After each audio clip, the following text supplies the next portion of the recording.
This is Where We Live from Connecticut Public Radio. I'm Catherine Shen.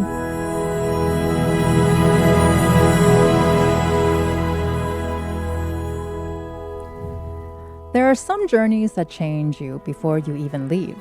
The decision to go, the preparation, the moment when the shore begins to disappear behind you. And then, eventually, the journey home.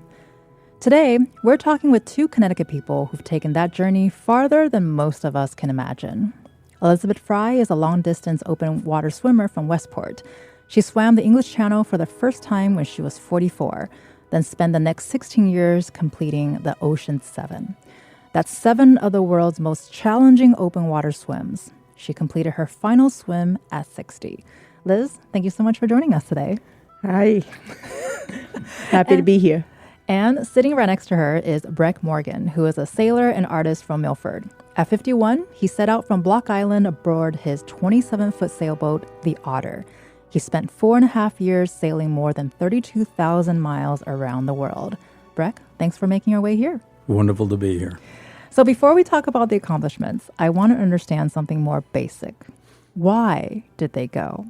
So Liz, I want to get to you first before we get to the English Channel, before the circumnavigation. What was your first memory being drawn toward the ocean? Well, I grew up in Long Beach, Long Island, until I was 10. Then I hopefully continue to grow up. But we lived on the ocean. So I remember just always wanting to be in the waves, playing. I'd be freezing. My lips would be blue. My parents would say, "Come back, you have to warm up." And the moment they turned their head, I was back in. And I knew that I loved the ocean. I knew I loved the water. So I think it started at a pretty young age. Well, do you remember what was it about the water? Was it like sort of, it's there, it's cold, it's wet, it's fun? I think it was just that it was so, especially the waves, they were so irregular. They were so beautiful. They would curl and, I would body surf all day long. And if I didn't come out with like 2 pounds of sand from being turned and tossed and around, I just think that it was, just called. I guess it just called to me. And what about you, Brec? When did you fall in love with the sea? Well, I was brought up summers in Waterford, Connecticut, right along the huge stretch of beach between the seaside and Harkness Estate. So I remember being in the water from as soon as I can remember. But my idea of sailing was probably when I was about 7 years old. My parents brought the family and a bunch of cousins and aunts and uncles to Mystic Seaport. And aboard the Charles W. Morgan, no relation, I was told that at 11 years old, they took young boys out to sea as cabin boys. And I couldn't wait till I turned 11. That's great. My mom sat me down a little while later because I wouldn't stop talking about it and said, "You're staying in school, and they have no more boats like that." So, was that devastating? Totally. It ruined the rest of my life. Oh, no. All right, we'll be unpacking that throughout this hour. And I think you said that as a kid, sort of, I'm assuming that time frame, that you realized that the water in front of you touched every other beach in the world, which is that sort of a mind-boggling thought, I think, having as a young age. As an adult, it kind of you go into like an existential crisis when you think about it. And you thought a boat could take you to all of them. Yes. So tell us about that idea. Why was that so exciting for you? The idea that the whaling ships literally went all over the world. Mm-hmm. And when I sat at that beach as a kid and realized that if I had something that I could float in and move, it could take me any other place that I wanted to go, any other beach, anywhere in the world. And so that was a pretty startling idea, and so the idea of boats and travel just never left. And you were 51 when you finally set out on the Otter. So can Correct. you take us back to that moment when you officially set sail? Where were you? Who was there? What did it feel like? There were two official starts. The first was from the dock in Milford, Connecticut, at the Boat Works, and some people from the sign company that I had came down to untie my lines at 5:30 a.m. to make sure that I really left, and didn't just hide out on the other side of Charles Island and send postcards home. Right. But. And that was pretty exciting. Nancy Bennett came out in her little boat called the Mole, and stuff. And I remember dancing in the cockpit right after she left. And stopped a few times. The big jump was from Block Island down to Bermuda. And that we had a party with about 20 close friends. And they left on a Sunday to get back to work. And I had to wait 3 days for a front to go through before I had clear weather to head south. So it was that was lonely because it was the middle of the night, freezing cold, 1:30 in the morning, and it was very lonely. And it was dark, and it was cold, and it was windy, and it felt very strange leaving and unplugging like that. Well, and Liz, both of you sort of share kind of similar experiences in some ways, and taking us back to your childhood, your father used to tell you, if you're a real swimmer, you'll swim the English Channel.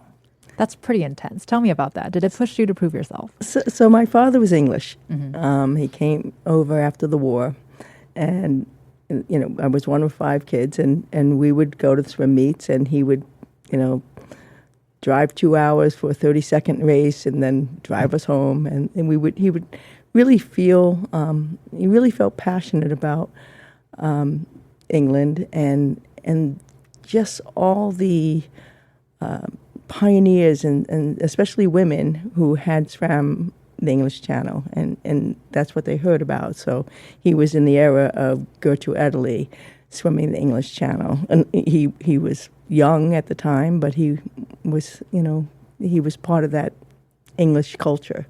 So. Was your dad see you the first time? He did. I was really lucky. When I, and this might have been true for you, when you say it out loud that you're doing something, that's when the train leaves the station. Right. And so in November, I had planned to swim the English Channel in August of 2003. I had booked my pilot, got worked with the organization, done all the paperwork, done all the qualifiers, medical, that. And when I made the announcement in around October, November of 2002 that I was doing this, my father said, I'm not going. And he and my mom, they were adventurers themselves. They had retired in Portugal. They still had the house in Westport, but really went to Portugal. So he was doing that every year. And so now I didn't understand why he wouldn't take the flight to England, because it's kind of close. Right. And I come to find out later that he was scared. He didn't want to be there, but a few weeks before my swim in August, I did a test swim. I swam across to Long Island for an 8-hour training swim. A friend of mine was also swimming, he was raising money for epilepsy. It was picked up by the local news down in Fairfield County, and my father had seen it at the 5 o'clock news, and all of a sudden, I'm coming. So yeah, I was really lucky. He was 81, and he was on shore, and his family, all our family, is still in England. So his sister was still alive. So there was a lot more purpose to the trip, and joy to the trip than the swim. It was being able to spend time with his family, see me. I have pictures. We were talking a little earlier about this pub in Dover that is the White Horse, where if you're successful and of your swim, you get to sign the White Horse. And I'm so lucky to have pictures of him and I in the White Horse, signing the wall, and just his grin, you don't see that. Well, you know. it's not every day that you get evidence from a 5 o'clock news, and then you think to yourself, yes, that is the reason I'm going. I've learned so much from conversation where I wonder if, typically generalizing, of course, that fathers need a piece of evidence to convince themselves to go do the thing. I think that's true. They do. It's.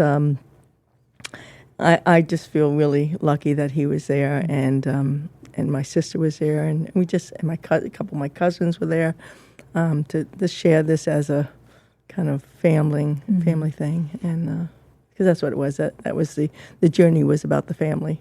Well, we're definitely going to be talking more about how both of your experiences oftentimes are more than just the swim or more than just the trip. And when I say just, there's air quotes around it because it's not just doing all this. But Liz, can you take me to the moment when you actually hit the water? You've decided to do this, your family's there. What did it feel like?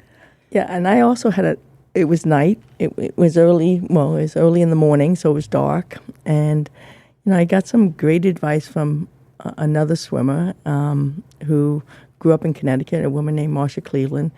She said to me, just remember people have done this before,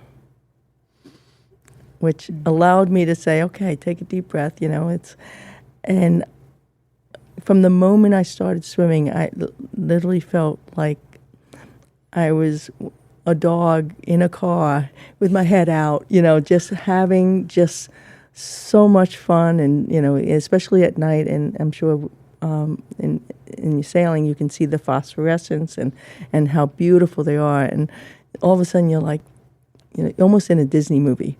It sounds very blissful the way you described it. What about you, Brec? Now, was there anyone that you looked to as inspiration, or anyone that has also done a circumnavigation tour? Robin Lee Graham.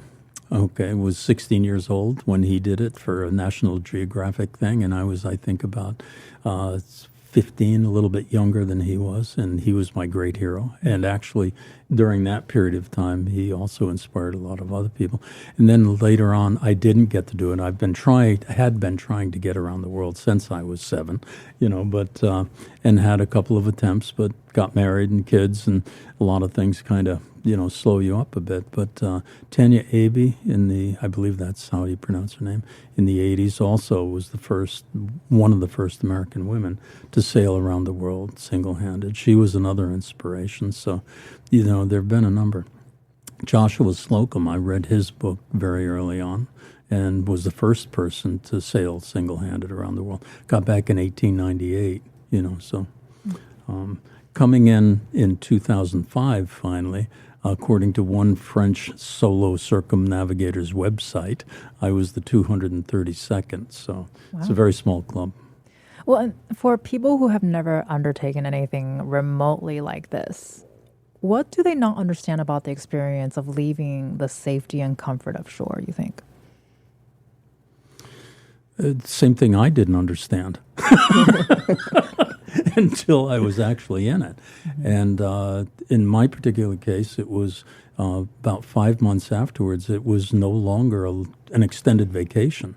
Mm-hmm. It was actually unplugged from family, home, my kids, grandkids, the entire social environment that I hadn't been fully aware was, so supportive and part of my identity, and to be alone in Aruba, and not able to head back easily. Once I got to Panama and through the canal, it was almost like that was another door that closed behind me, and I wasn't quite sure I was going to make it. Fortunately, my wife said, listen, you've done a lot already. You've done a lot more than most. If you want to turn around, no shame, you can come on home.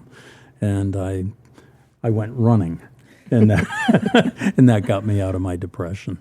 Well, and because both of you have done a level of this in different ways, one is sailing, one is swimming. Were you both very goal-oriented growing up? Clearly both of you, there was the seed planted at a young age, because you grew up in the water, you were inspired to be in the water and supportive, it sounded like, to be in the water. But was there something about your upbringing that made you feel like this is a goal I want to achieve, I'm going to do it? I wouldn't put it as so much as that. Sure. I think I think I probably thought it as a challenge, and I had looked at it in my 20s and realized that I needed to double my weight based on what the information had said. I was pretty tiny at the time still, and from running and all the other stuff, but I didn't have that confidence that I could, you'd see pictures and they're all covered with white goo and, pretty big and haughty people. And I'm looking at myself as kind of a little scrawny thing that I'm not sure that's, so I don't know that it was a goal per se, but it was certainly, something always out there as wow, that would be cool. And Brec, sort of similar question to you. Was it something that you knew you had to do? Yes, I did. It developed over time. It was originally just sailing away on a whaling ship, for 4.5 years. and when I was 11,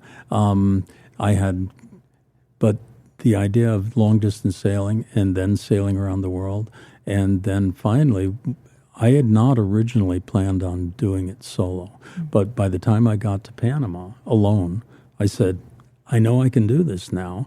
There's no reason. A friend of my son's was going to help me come up the Red Sea because I was afraid that was going to be a pretty rough stretch. And I emailed that friend of my son's when I got to Panama and said, plans have changed. He wrote back and said, I've been studying Arabic. This is terrible. Didn't talk to me for a long time. Oh, no. Well, sometimes best plans. You can't plan those, it sounds like. Right. Well, and before we go to break, Liz, I want to ask you, what do you get from something like this that you can't get from ordinary life? Is it the accomplishment, the adventure, solitude, uncertainty, or maybe the ocean itself? I think you've named a few of them. Yeah. And certainly the adventure. The ocean, and if the ocean is flat, I'm not as happy. I'd like to have a little bit of spice. I think the solitude is probably, for me, is a big part of it. Because when I swim, people always ask, well, what do you think about? Do you sing? Do you dance? Do you count? I'm like, nothing. Absolutely blank. It's just, the rhythm, I used to say, sort of a dynamic meditation, and to be able to do that for a long period of time is just, so, you come back and you're like taking years off your life. Well, there's nothing like a spicy ocean, sounds like. And we'll be talking more about solitude in the upcoming conversation. You've been listening to Elizabeth Fry. She's a long-distance open water swimmer, and Brec Morgan, who's a sailor and artist from Milford. So they've told us why they went for it and took on these adventures in and on the water. Coming up, we'll talk about the moments when the adventure stopped feeling exhilarating and started feeling a little frightening. And we'll hear what happens when you're left alone with that fear. This is Where We Live. Stay with us.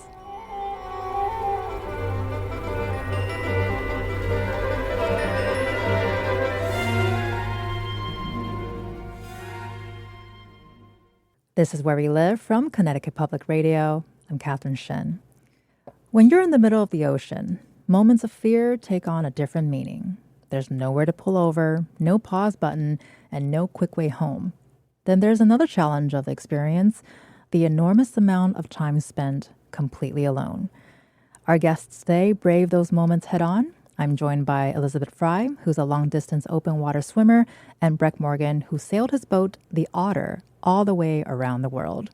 Let us know if you have questions for our guests. Find us online at Where We Live. You can email us at wherewelive@ctpublic.org or give us a call, 888-720-9677. So Liz, you've described the North Channel as having everything. So, which means cold water, jellyfish, currents, and you've said before that you were generally afraid of it. So, whether it was during the swim or others, can you tell us about the experience of powering through the jellyfish stings? Okay. And the North Channel is a challenge. And my words were always, if the cold doesn't get me, the jellyfish will. The water's quite cold. And the jellyfish are just, they're just all over the place. They have 100-foot tentacles. You can't avoid them. So I was very, very fortunate on my swim that I had a great crew. And so I'm not really alone on my swims, unlike Brett. I have people that love me and care for me and make sure that I'm going to be safe. So during I did everything I could to prepare for the jellyfish. And it's funny because people would say, well, you've done all these other swims. Why are you asking questions to other swimmers who have done these swims? And it's like, because I haven't done this one. And you never stop learning. Everybody's experience is different. So some of the tips I've got in terms of taking Benadryl for a week, and then when you're done, you cover yourself with shaving cream and use a credit card and shave off all and scratch, and nobody can touch you because it'll help get the barbs out. So I had all this knowledge going in that it's just part of the swim, and it was one that I constantly said I was never going to do. I swam it. I was hit with jellyfish in the first 7 minutes of the swim. My swim was over 11 hours. And if you asked me at the end, would I do it again, I would. The water was beautiful. As you know, it as much as we're swimming with the jellyfish and all the other things that we might encounter, it's their waters, but the water is just gorgeous. I was going to ask you if you were going to do it again, but I did want to go back to you mentioning people asking, why are you doing this? You've done swims before, but I wonder if it's a mixture of, like you said, it's not one that you've done before, and every swim is different. So was it so simple where, well, I haven't done it, so I'm going to do it? What was the mindset of you deciding to finally do it? Yeah, I hadn't done it, and it was, for me, again, for fear of that this would be really the one that challenged me and challenged those fears and overcoming those. And then there was the beautiful people of Donegal, that the chunky dunkers that swim in the harbor every day, and all of a sudden, like whatever fear I had coming off the plane and getting to Northern Ireland disappeared when I'm in this group of people that find so much joy in swimming in these waters off of the coast of Ireland and Scotland. So I think that changed everything before I even put my foot in the water for the swim.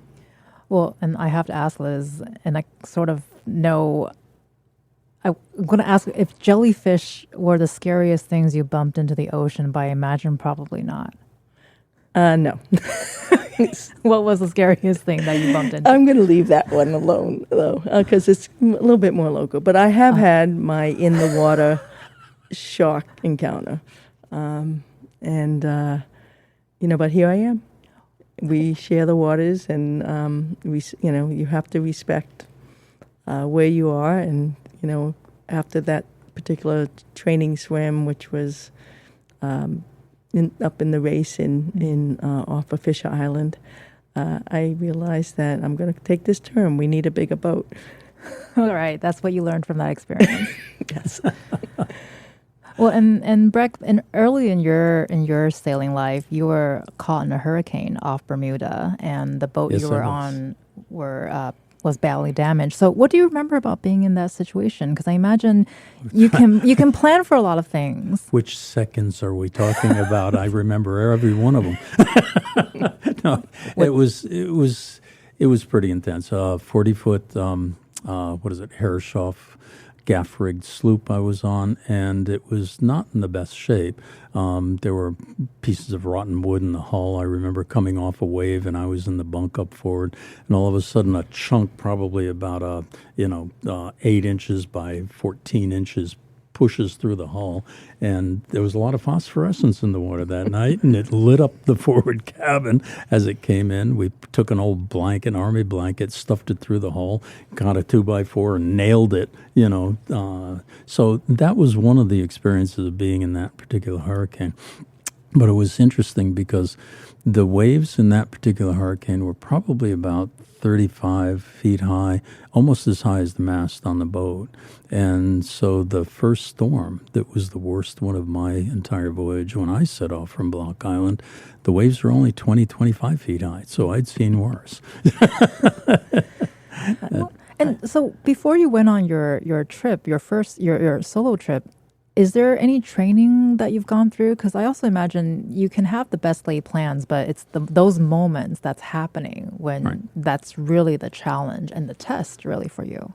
Right. After purchasing the boat, finding a boat that I was happy with that was in my price range, I started fitting it out for the voyage, which meant there were modifications. I had to put a wind vane on the stern to self-steer. I also, speaking of parents, my dad had to come check out the boat before I left. So I took him for a sail out toward Charles Island and set up the wind vane. And all of a sudden, the boat was steering itself. And he was absolutely amazed, couldn't believe it. Had to check below and make sure there was enough room for food. And he was pretty much a lifelong sailor as well, not ocean deep water, but coastal sailing. So he said he thought he'd seen enough to trust that I might make it. And stuff, but glad to have that level of trust from your dad. Yeah, exactly. But it was. I remember picking a day where it was small craft warnings, going out on the boat alone, so that I could reef the sails in heavy weather. This is Long Island Sound, so the waves, maybe get a maximum 4, 5, 6 feet. And but still, it's pretty intense when you're on the boat alone in 40 knots of wind. There's nobody else out there, of course, because it's insane. And I'm reefing down, trying to figure out how to do all of that in heavy weather. So I practiced, yes. Well, I think, like Liz was mentioning earlier, the ocean, I think, is a lot spicier than people think, just because most of us, I think, we're on the side, we're on the shore, we're on the beach, we're relaxing. And one of my favorite memes recently is somebody had commented that when they say they love the ocean, they love the surface, everything beneath has their respect, but it's none of their business. And you were on top of the water, though, Brec. But have you ever had any harrowing ocean animal encounters? Yeah, I didn't realize that it was a lot less harrowing than I thought it was at the time. It was about a 35-foot whale shark, which are totally benign. They're vegetarians, they're curious, but this thing I had never seen before, bigger than my boat, comes up very close because they're also very curious, right? And I thought, oh my God, if this thing takes it into its mind, it can flip my boat over and I'm dead. So, there were a lot of things that all of a sudden you think you might be dead, but that was the biggest animal that I thought might, be a problem. It was not. Well, curious whale sharks, glad that they were just curious. What is this thing that's intruding on their solitude? And we welcome dolphins. Dolphins, absolutely. Dolphins are amazing when you're swimming. It's like all of a sudden, when you have dolphins, you are protected. You have, they're very curious. It's very fun. I've had a lot of swims with dolphins, and that's just, that's like the icing. Well, my heart just went from seizing to like cozy, warm when you mentioned the dolphins. Well, here's a funny question. As you're swimming and you're experiencing this, do you remember the first time you've seen dolphins or creatures that you love and you're crying, but you probably can't tell you're crying because you're in the water? I can tell you my experience. I was down in La Paz doing and this was right after my shark encounter. And I was swimming a charity swim for children's pediatric cancer. And the way that the structure of the swim was you swim in pairs. So I have a very, very close friend down in Mexico that we are like little mermaids together. So then this gray object comes below, and I'm like, all the air goes out. And I don't know that it's a dolphin. I just see that it's gray. And this is a swimmer. Her name is Nora Toledano, amazing swimmer, who at that time hadn't done Catalina because there's so many sharks. So here I could see that she was just calm. I'm like, what? How did she know? And so that's the first time it happened. All the air came out because I didn't know it was a dolphin. The second time it came out, she's like, listen to them, That's how you know it's a dolphin. I was like, okay, so if they don't talk, should I worry? Well, I did learn recently that happy cows don't moo. So that could be what it is. And I want to go back to solitude a little bit, Liz, because you mentioned earlier that you of course you spend these enormous stretches of time with only your thoughts, which I think for some people is like their worst fear. But what did you learn about yourself that you might not have learned if you've always had people around you? Well, I think for me, I think it just really brings gratitude and joy to me when I'm alone like that, and you get to think about how all these things in your life have come together, and all these people have helped you and loved you to have I didn't make this happen myself, all these other folks, swimming partners, work colleagues, all helped to make these things happen. And so the solitude is really starts with gratitude and joy, and then, just in, really being present to the fact that not many people get to do this. And I am very thankful that, in my life, I've had this opportunity. Well, and actually, as you were describing that, I'm thinking, Brec, because Liz is swimming, so she is lots of body movement, lots of focus on needing to go forward or navigate whatever sea creatures decides to come around you. But I'm wondering, Brec, how did you handle solitude? Because you had 4.5 years traveling around the world, but you were on a boat. You have things, of course, to occupy you. But how did you deal with solitude on a boat? It wasn't a problem for me, and I found it curious every time someone said I couldn't possibly sail single-handed because I couldn't be alone that long. And I always wondered, what's wrong with you? What's wrong with me? or Right. What's wrong with me, yeah. No, the solitude I found, like any meditation, it was just a very long meditation. And one of the things that does happen is you become incredibly present. And the environment that you're in my case, I would start to go below, or as the sun started to set, to make dinner. And I would stop in the companionway because the sky was turning colors, the clouds were turning colors, these trade wind clouds marching overhead and going down toward the horizon, the change of the colors. And I would realize almost an hour later, when it was dark and all the stars were out and the Milky Way was bright, that, I forgot to go make tea. I'm going down for dinner.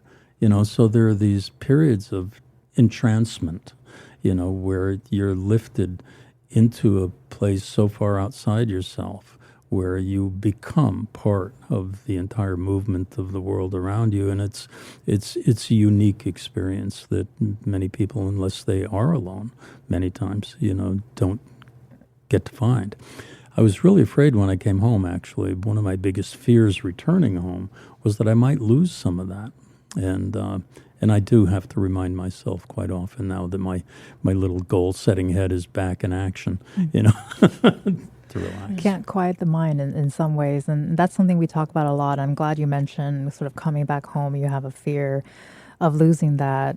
What's the adjustment like for both of you? And I will go to Brec just because you just shared this just now, because I feel like solitude is one of those things where people either love it or hate it.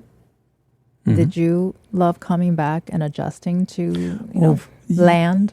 It was a big adjustment. Mm-hmm. And of course I love coming back because here's home, here's family, here's my wife, here's, my studio, and I planned on painting. I mean, that was so, but the adjustment, I still remember the night before. I had a big reception on the 17th of May that my brother was set up on Ballards in Old Harbor. And I fortunately got in a little early for that, so I went and hid over in Great Salt Pond, had a very long rainy day before I had to come around and hit the dock. But I remember that day thinking that I was like an actor backstage, that I had been outside of a role for so long.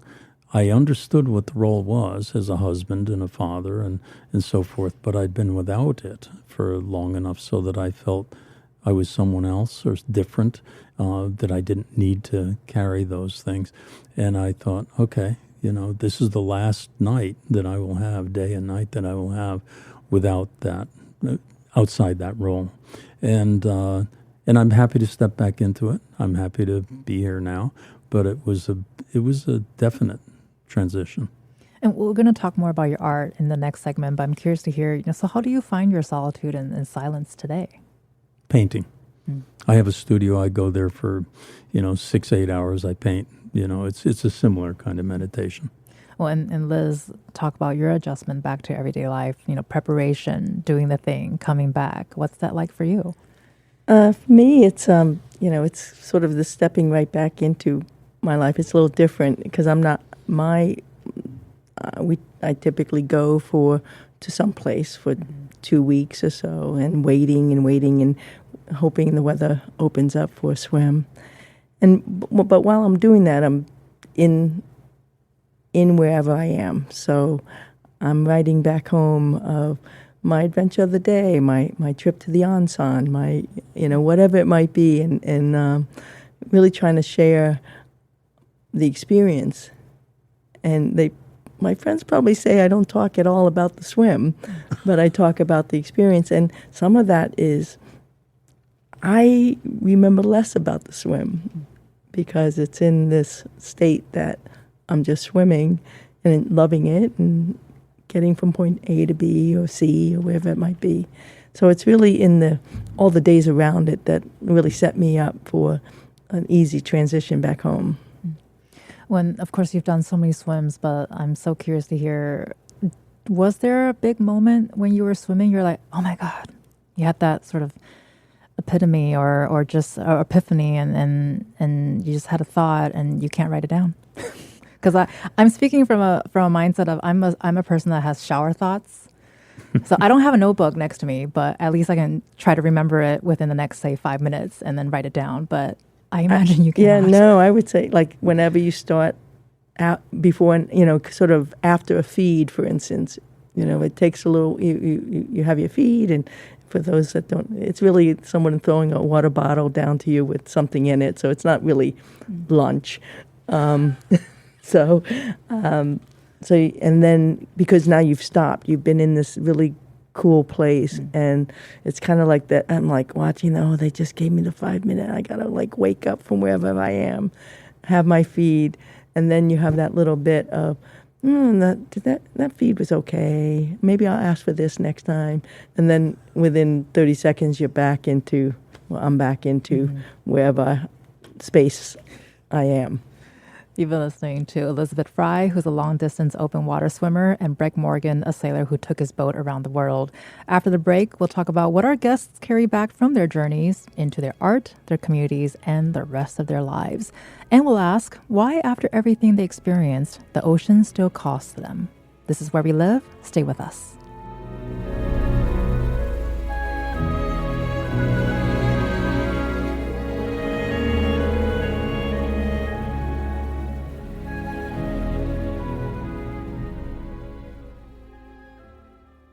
This is Where We Live from Connecticut Public Radio. I'm Catherine Shen.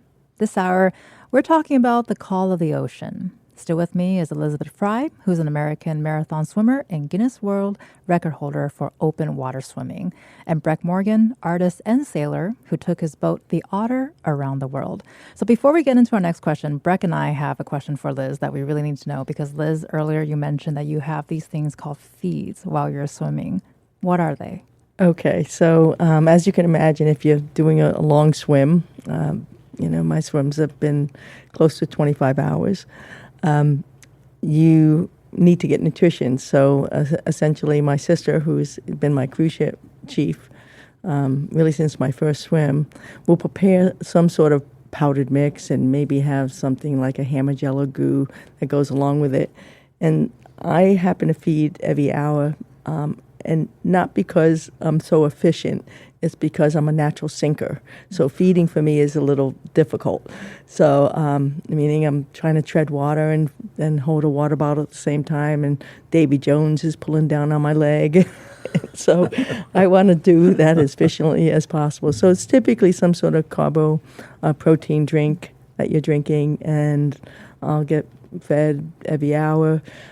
Typically, unless the conditions really start to deteriorate, the water starts getting very cold, and oftentimes the feeds are heated. So if you're swimming in very cold water, the water's they're gonna give you a warm feed rather than a cold feed. So that's what a feed is. Well, if Davy Jones was pulling out my leg, I'd probably just give up, to be honest. So I want to talk about someone who's recently made international headlines. So Taryn Smith made history in January 2026 by becoming the first American woman to complete the world's toughest row solo across the Atlantic Ocean. So Taryn Smith spent months alone rowing across the Atlantic, and this clip is of her on the final night spent at sea. Checking in day 46 of rowing across the Atlantic Ocean by myself. So I thought I would end with a question of the day. Today's question of the day is, why are you rowing across the Atlantic Ocean? And my answer is, why not? I think that we are meant to go out in this world and do big things and go on big adventures. And I think that stuff like this is the reason to be alive. So Liz and Brec, you've both sort of had this, you had versions of this moment. And we ended our segment earlier talking about sort of the return to home after you've had these adventures. And what are we hearing in Taryn's reaction? Why is coming home after something like this so emotional? Brec, you want to go first? Coming home is emotional, of course, at least for me, because I'd been away for 4.5 years. And so stepping back into everything that I had known 4.5 years before, of course, is like they say, you can't step into the same river twice. But there's a familiarity with the landscape, with everything, the shoreline, and to see grandchildren 4.5 years later, it's all a great delight. And so there's this sense of a renewed gratitude, which you talked about earlier, and a renewed, it's like the lens is clean, the windshield's clear, and you can see things that you didn't see before you left, much more clearly. Yeah, I agree with that. I know for me, coming home is that first swim. Of course, after my dog licks me and welcomes me home. But my first swim back in Long Island Sound, I feel like, okay, I'm home. I'm back with my swim buddies, and I'm back in an area that's so comfortable and has really, been such a fundamental part of all my training, and in a place that, along the Connecticut shoreline that, we just, I know Brett would say the same.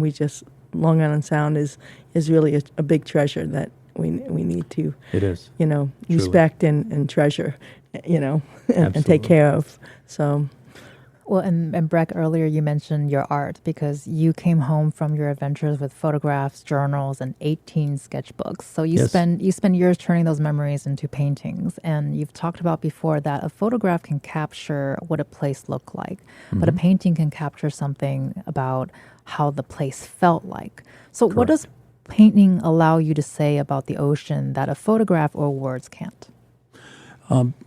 There's a painting I'm thinking about that's sailing up the Great Barrier Reef. I'm in the painting. The photograph that it came from is reference about what I carried on the deck at the time, the way the sails were, the particular angles. So there's a certain level of information in a painting. I mean, in a photograph that needs to be captured because I know what it felt like, being in the cockpit of the boat at that point.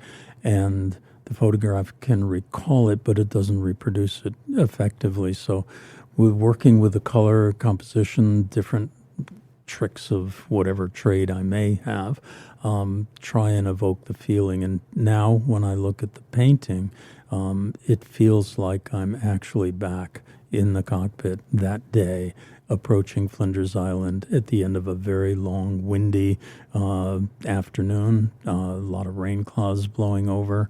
And I also remember the anchorage when the sun came out a little bit further on. So it's a memory, little capsule, that comes alive. Well, and as you're describing, I'm wondering if it's one of those things where when you look at a photograph, you spend less time thinking about your memories versus when you're spending time painting your emotions. If a painting is working for me, I can spend 20 minutes just looking at it, sitting in the chair and letting it affect me.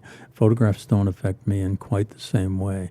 I can sit in front of a painting, my own, or I can sit which I did, and the guards, night watch at the Rijksmuseum. I was fascinated by that and spent 4 hours. The guards kept looking at me like, "Where's the can of tomato soup?" And stuff. But yeah, paintings I think can capture your attention for a lot longer period of time. Well, and Liz, how are you carrying your ocean experiences forward today? I I feel the same as a painting, but it's more like a visual depth that I feel, and I think that's what paintings do that photos don't do. Is it does give you that. I can see the irregularity of the water or the shoreline, or looking up at the boat and seeing. My brother-in-law just like not being able to tell me which way to go around the, I remember those are vivid memories. And what's, again, for me, those memories stand out so much because I don't, I don't really look that much. I don't ask a lot of questions. I don't say, where are we?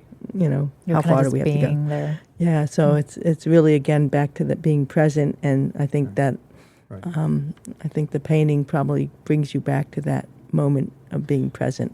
Correct. Very much so. And I would love both of you to close us out here quickly. If someone's listening today who is standing on the Connecticut shoreline, looking out at the sound like you did as kids, what would you want them to notice? The infinite sparkle of the sunlight on the water is just still magic. It never disappoints. Do you look at it differently today? I think I've seen it since I can remember. What about you, Liz? What do you hope people see? I hope they see possibility. I would like to, hey, I'm working on you. I know. I shared with Liz, I grew up as a swimmer, but have not done a solo swimming. So I guess I'm adding that to the list. So for me, it's a place where people can be inspired, and also, set things that they might aspire to. So I think that's how I look at the sound today, from a swimmer's perspective, and also, just, again, such a gift. Do you have a next thing that you're working on? I do, and this kind of falls in. I'm going back to do Fastnet, and this is I don't know if you've ever heard, but you can talk probably best about Fastnet race. You got about 15 seconds. Okay. Anyhow, it's a very cold swim, and it's going to this beautiful, iconic lighthouse that's also known in the sailing community. Well, thank you so much for sharing that. You've been listening to marathon swimmer Liz Fry. Liz, thank you so much for being with us today. Thank you. This has been fun. And also Brec Morgan, who's a Connecticut resident and marine artist, solo circumnavigator. Brec, thanks for being with us today as well. Also fun. Thanks. I'm Catherine Shen. Today's show is produced by Chloe Wynn. Our technical producer is Eugene Amatruda. Download Where We Live anytime on your favorite podcast app. Thank you all so much for listening, and stay safe if you're swimming across any channel today, guys.